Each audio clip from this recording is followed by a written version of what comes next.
Hi, I'm Maria Kelly, and I am your 201 writing instructor for this summer, this 8-week course. And for week one, we are online, which is Wednesday night. Um, I have everything up on Foxtail. Your site is open, and week one is available. I'll be cleaning up a couple things tonight and making sure you have what you need for next week. But this is going to be a hybrid course, so we have half of it online, half of it face-to-face. So for week one, we'll be online, and then week two, we will be face-to-face. So I kind of just wanted to cover a couple things. Foxtail, it looks like everyone's able to log in. Just scroll through the resources, make sure you kind of click on the links, get familiar with APA. Your book is online. It's an online text that's free. There's an APA manual that you can purchase. It's not required. So just know whatever you're comfortable with as far as referencing when you need help with APA, in-text citation, writing a references page, just all around, simple knowledge about APA that you decide what's easiest. If you can manage looking online, great. You can use Al Purdue, which is on my Foxtail site, or you can buy the Little Seagull 13th edition on Amazon. It's really easy to get. So that is for text. Our syllabus is on there under the resources in Foxtail. And for this week, you have chapter 1 to read in Dr. Harrop's book. And we have a discussion forum that you click on.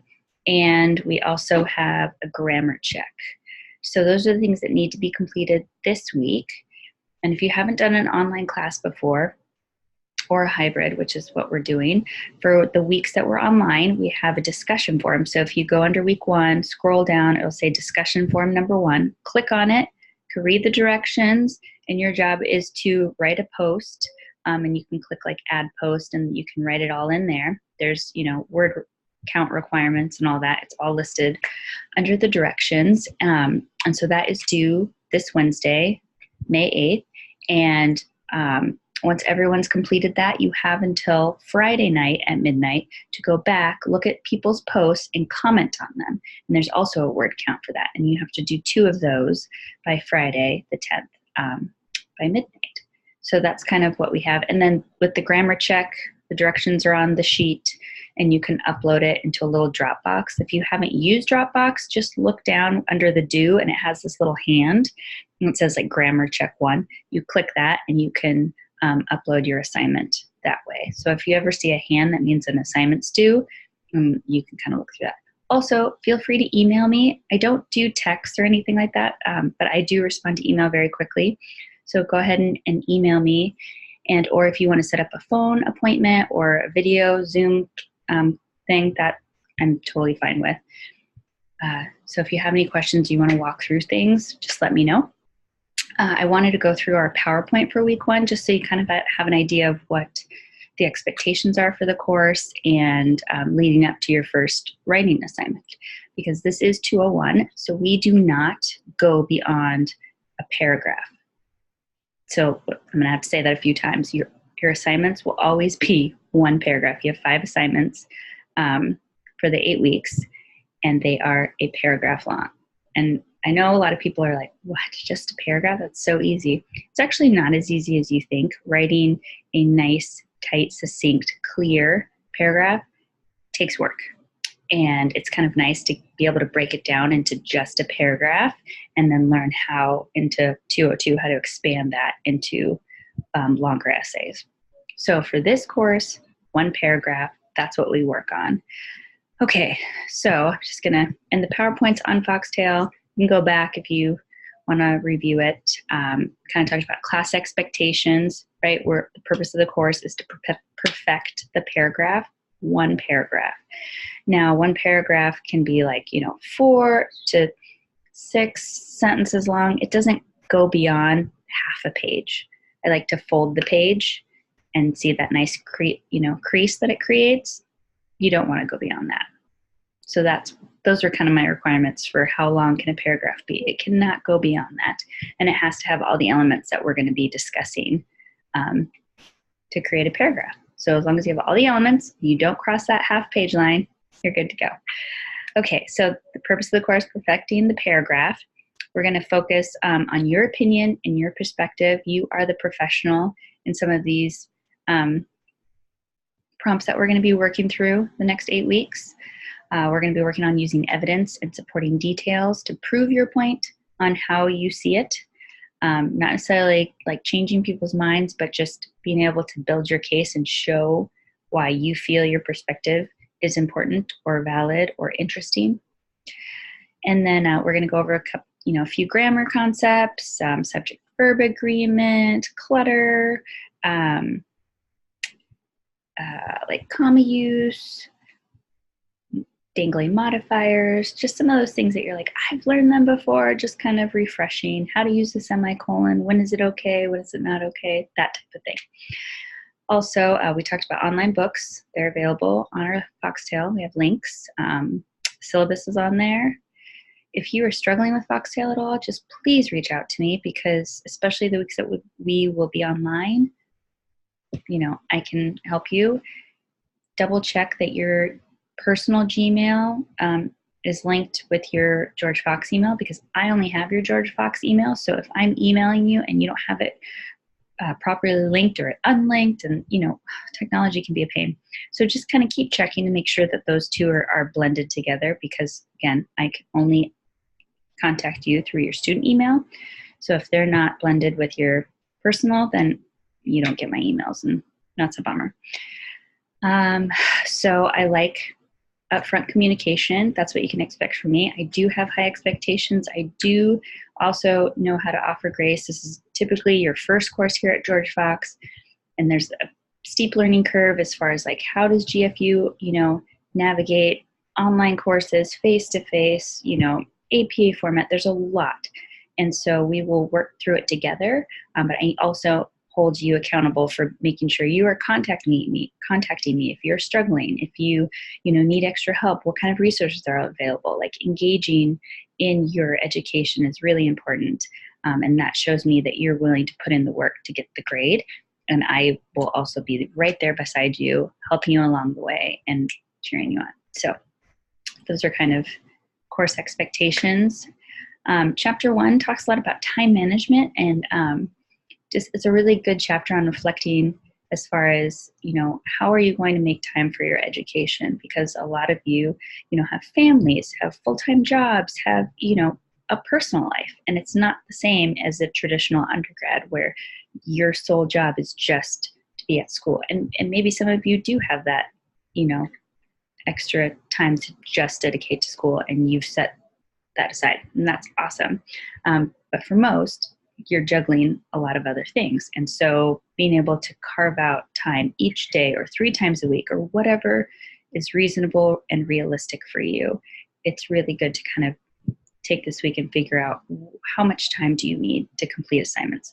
How much time do you need to read the expectations of the assignment and kind of process it and figure it out? Because this class isn't going to be like, oh, I get it done the night before and I'm going to ace it. It's not going to happen. So you have to be able to put in the time and the work throughout the week. It's not going to happen in one night. So kind of figuring out how much time you need is really important. And are you giving yourself time for real life situations to happen? Because I promise you they will. Your kid gets sick, you get sick, you have to take an extra shift at work, your boss doesn't let you off in time. Those type of things are going to happen. They always do. And how are you accounting for making sure that you are getting your work done? Because you can't just tell me, hey, I didn't get to finish my assignment last night because, my boss made me take an extra shift. Like, yeah, that does stink. However, how did you carve out that time to make it happen? You only gave yourself one day to get your work done. And what happens when real life enters? Because that's going to be the rest of your time at George Fox. So just keeping that in mind, time management. Okay, let's see. Writing process. Just thinking about, when you are presented with a writing assignment, when are you most productive? When are you most creative? When are you feeling like you're really sharp?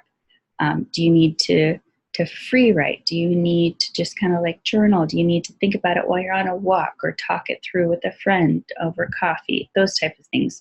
That's the starting process of writing.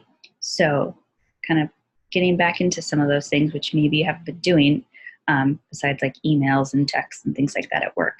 But actually taking time to think about how you view something. So the pre-writing part is thinking, just kind of letting the prompt be in the back of your mind. And, you know, sometimes you know right away what you want to write about. Like we do have a writing assignment where you talk about something you would like to see changed at work. And you right away, you're like, oh yeah, I want our break room to be redone, or I need a sit-stand desk, or, you know, some of those prompts will just be easier than others. And some will take some time to think about. Like if I ask you to look up an article for perhaps and say, you know, how does this relate to your current job situation? And kind of summarizing what's the main goal of this article, right? Which is writing assignment 1. So you're going to have to do some thinking. Planning. Some people don't like outlines. And that's fine if you don't like them. I'm still asking you to do them. So taking, you know, even if it's just jotting down some bullet points on like, what's the main goal that you want to say? What's your message? How are you going to support it? You know, because then you get to look at it and see, and do those things match? Do they mesh together? Is the evidence that I'm creating supporting my idea? Because sometimes you don't even realize that they don't. And also, even if they do, does that make sense to the person you're talking to? Who's your audience? Does this information make sense to you and your audience member, or just you? Because that's a problem if it's just you, because the whole goal is to talk to your audience. So, yeah. And then, you know, drafting, actually writing it down, not thinking about grammar. People get so hung up on grammar. And yes, it's important in the finished product. But when you're just trying to get your ideas out, just focusing on writing down the content, because you know, you can ask a peer or me or somebody at the writing center, you know, hey, is this structurally sound? Like, is this complete thought? And we can help you with that. But you can't ask us, what was that thing I was thinking about, you know, when I was trying to remember, you know? I'm like, nope, can't help you, right? So get that content down. It's kind of like having permission to write badly, right? Just write it down and then worry about cleaning it up later. Because the ideas really matter. It's the foundation. And the grammar is just kind of the finesse to make it clear so that it makes a, you know, a nice, pretty package. So that's kind of the process that we will be working on online and in class. And just thinking about your writing conditions. Where do you like to write? Do you like to write when it's, you know, first thing in the morning before anyone gets up? Is it late at night when it's completely quiet? Is it during your lunch break? Thinking about that, where's going to be the place that you want to write, and what works now, you know, might be different than what worked 5 years ago or 10 years ago. So kind of keep an open mind about shifting that around, because things change as we get older. So just try it out, see if it works. And if it doesn't, then again, you've given yourself room to try it again a different day. Audience. So this is something you might not have thought about, but typically when you're writing, you're thinking about, who am I writing this to, right? So, for example, if I am taking, you know, week 1 assignment, if I'm thinking about, you know, an article I read that's related to my job, say I'm a nurse, and I'm reading an article about male care and how that relates into the nursing world. I'm just making this up. Who would want to hear that, right? Would it be like my fellow nurses, my colleagues, you know? Would it be front office staff? Would it be perhaps maybe like purchasing department, like if I'm wanting gloves or something like that to be ordered, and why we need more than, you know, we're currently ordering, right? Who am I directing my information to? So the way we speak to our boss, the front desk person, a patient, and, you know, my fellow nurse colleague are all going to be different. So it's important to kind of hone in. It's not all of them that you're talking to. You want to focus in on one group. And that person's going to be kind of like, who is this person and how do I need to talk to them? So that's kind of the whole point of an audience analysis. And you kind of give me a short little, couple sentences about who this person is or the group of people that you're talking to and why you want to talk to them. Like, why do they need to hear this? Why is this new information that you think they would benefit from? It kind of helps me evaluate your writing so I can see who you're trying to talk to, what the message is, and how those relate well together. Because you're not writing to me, you're writing to your audience. So it's good for me to see who that is and why they need to hear it and how well it matches up with your writing. So that's what the audience analysis is. So I have an example on the PowerPoint, kind of just talks about, like if your audience was a football fanatic, right? In the back of your mind, you know exactly, you're not going to analyze and describe, the 3 bajillion people that are football fanatics. You have this one kind of tucked in your brain that you're like, oh yeah, they're like this big, tall guy, and he's got tattoos, and he has, dressed head to toe in like Seattle Seahawks paraphernalia with, paint on his face, like that kind of stuff. So it kind of gives me an idea of like, this is kind of the fan that you're trying to talk to, and how well is your writing relating to this fan? Are you using a bunch of like really hard medical statistics and they're not going to relate to it? Or you're talking more like, at their level about like fan status or, things that maybe they can relate to easier. So that's kind of the whole purpose of an audience analysis. So I have some examples on the PowerPoint. So just a couple questions. You don't have to answer all the questions in your analysis. It's just kind of like gives you an idea of what I'm looking for. So you can kind of describe who this person or group of people are. Who are you speaking to? Why are you speaking to them? Why do you feel they need to hear this? What's the importance of it? What do they need to know? What are you hoping to accomplish? Do I need to know anything about do I need to know anything that will be assumed? So if you work at Google and you have like these like Marcom, like all these, the terminology that I don't know, but your audience does, I would like that in the audience analysis because it helps me out because I don't know that, like specific, company lingo. So stuff like that would help me understand your whole picture that you're writing. So just thinking about when you're starting your writing, your outline, assignment, what am I being asked to?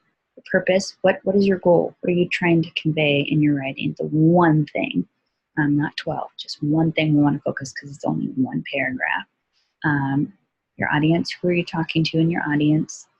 Tone, like, is this professional? Is this casual? Kind of, word choice are you thinking about based on your audience? It kind of just gives you a good structure before you sit down and actually try to write, because you can always go back to this short little outline that you have and figuring out what am I trying to do? Who am I talking to? Is this meeting up? So you can kind of keep referring back to your outline to see if your writing is lining up with it. It's kind of like this idea I call generating and judging. So you're generating all this information, you're going back to your, foundation, your outline, and judging whether it belongs or not. So it's helpful for some. Topic, sentence, thesis statement. A topic sentence is like something very basic, and it's different than a thesis statement. In writing 201, we kind of just focus on the thesis statement because we don't have, an essay where there's several, body paragraphs that are following that need multiple topic sentences. So for this course, we're just focusing on the thesis statement. And what I'm looking for is a main idea and a controlling idea combined, which makes a thesis statement. So a statement is kind of like, exercise is really good for your health. That's just an overall statement. But why do you think exercise is important for a healthy lifestyle? When you add your why, that's all of a sudden it turns into a thesis statement because you have added your personal, professional perspective to it, and it changes it from a statement to a thesis statement. And then you have to back it up and prove why you find that to be true.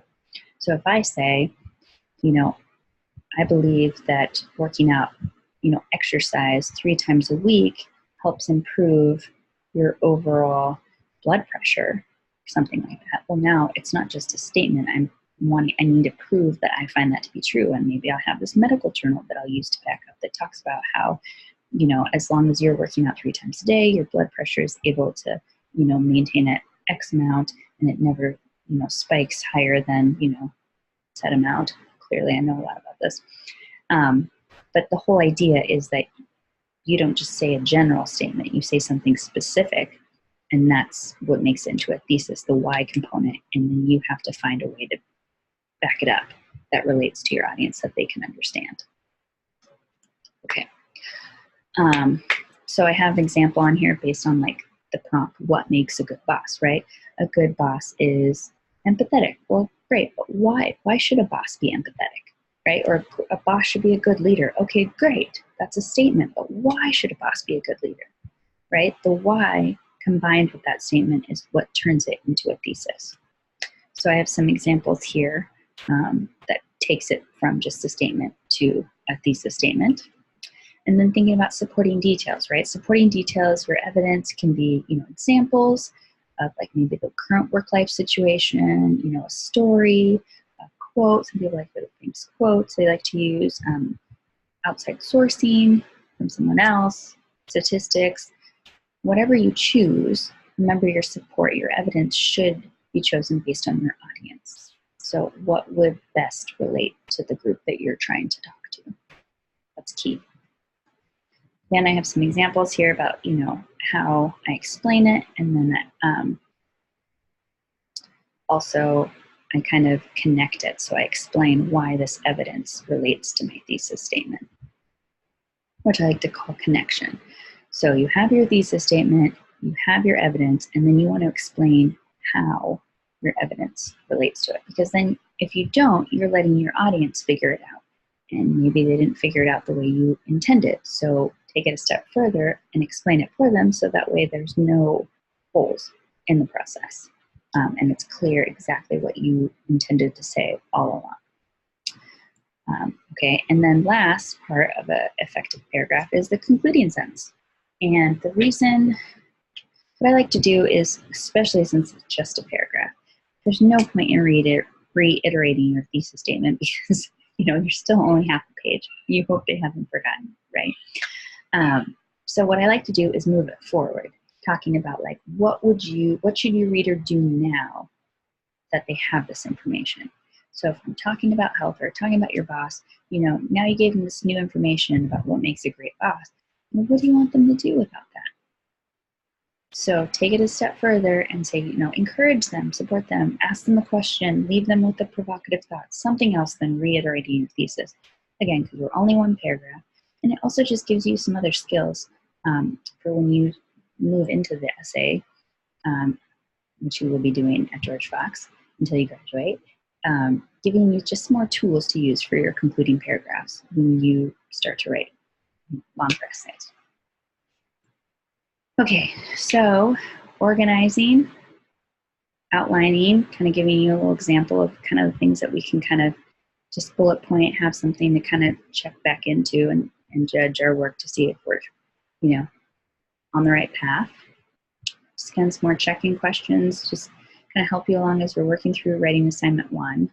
And then the effective paragraph, this is basically what we're going to be working on for the next 8 weeks, right? A hook, which is kind of like a stylistic component. How are you going to draw your reader in? What's something you can say to pique their interest so that they want to continue reading? And that's really fun for people if they, like to play with words and kind of figure out ways to kind of shock people or surprise people and just get them to want to read more. That's kind of like a stylistic, that's part of the revision. It's not like what really makes the paragraph super effective, but it's important. Topic sentence, which is really your thesis statement for this course. Supporting evidence, connection, conclusion. And actually, I'm going to change this because I want the topic sentence to stay as the thesis statement. I don't want anyone to be confused. I will update that. And then the assignments, right? We do all of our assignments in APA format.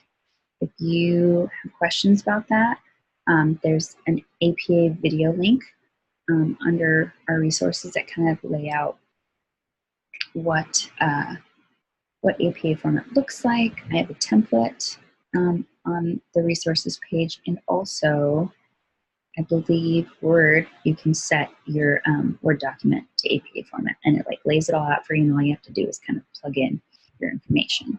So keep that in mind. I have an audience analysis is included in your assignment that I want you to turn in, and that should also, I have some student examples on Foxtail that you can look under Writing Assignment 1. There's Student Example 1, so you get the idea of what it should look like. But yes, we follow APA format. I like times 12, New Roman, very basic, very simple. I don't want you to call Writing Assignment 1 your assignment. So if you're writing about gloves in healthcare, it's a better title than Writing Assignment 1. So please name your writing assignments. If you have any questions about starting your writing assignment, please email me. I also like to take 2 weeks with our first writing assignment because there's always questions, and we're easing back into this. I don't like to, overwhelm people. It's a lot, taking the first writing class if you've had a break. And I want to set you up for success. So I'm hoping that you can kind of work through and create this rough draft. I can kind of help navigate and tweak a few things, give you some comments, questions, suggestions, and then you'll really know what's expected of your first writing assignment. You turn it in and mail it. So yeah, that's kind of what we talk about for week 1. And please, I hope you pause this video, take a break, go back, rewind, listen. It's available. It'll just be under week 1, so if you need it to go back to, or if you have questions about anything I said, please email me, reach out. I'm here. And I will see you all the following Wednesday, which is what, I don't know what date that is. I'm really bad. But for week 2, we will be in class at the Portland Center. I believe we're in room 161, maybe? Is that where we're at? I can't remember. I'll have to look it up. But I will send you an email with a reminder that tells you exactly where we need to be and what needs to be done. So I'm excited to work with all of you for the next 8 weeks. And just a little bit about me. I just got right into the PowerPoint and all that stuff. I get excited about writing. I have been teaching adults since 2008. This is my 4th year at George Fox. I'll be starting my 5th this fall. And I've been teaching, Writing 201, 202, and I also teach the Personal Professional Assessment course. So I teach, in the LACC courses. I love writing, obviously. And got 3 kids. They're 9, 7, and almost 5. So I spend most of my time with them, and then I get to teach at night, which is really rewarding. I just love that the ADP program is designed for adults who have a life, and you can still, complete your education, complete your undergrad, and have an amazing positive experience. And that's what I love about working here at George Fox, is that students come in and maybe they didn't have the most positive experience, and they leave being lifelong learners and loving education. That's like my favorite part about teaching in this program, because people should love education and want to learn and want to grow. And I feel like the ADP program allows you to do that and see things that maybe you didn't get to see when you first started out, and you've taken your break and you've come back and you're ready to start over. And we build such a great curriculum and lay the coursework out so nicely so that you can do it while having your real life. And people are the staff, the faculty here are super supportive because we want to see you finish. And I think it's really great. So it's a little bit about me. My background's in sociology and in English. I went to Willamette for both my degrees. And yeah, so I've been teaching since then. And I've done some overseas. I've lived overseas for a little bit. I love to travel overseas. I've taught overseas. We've been in Portland for a while now, and so I've really enjoyed being able to work here at George Fox. So I will see you all in week 2. And if you have questions, email me. And if you don't, that's awesome. I will still be emailing you to give you a little heads up and reminders. until we meet again. Okay. Have a good night.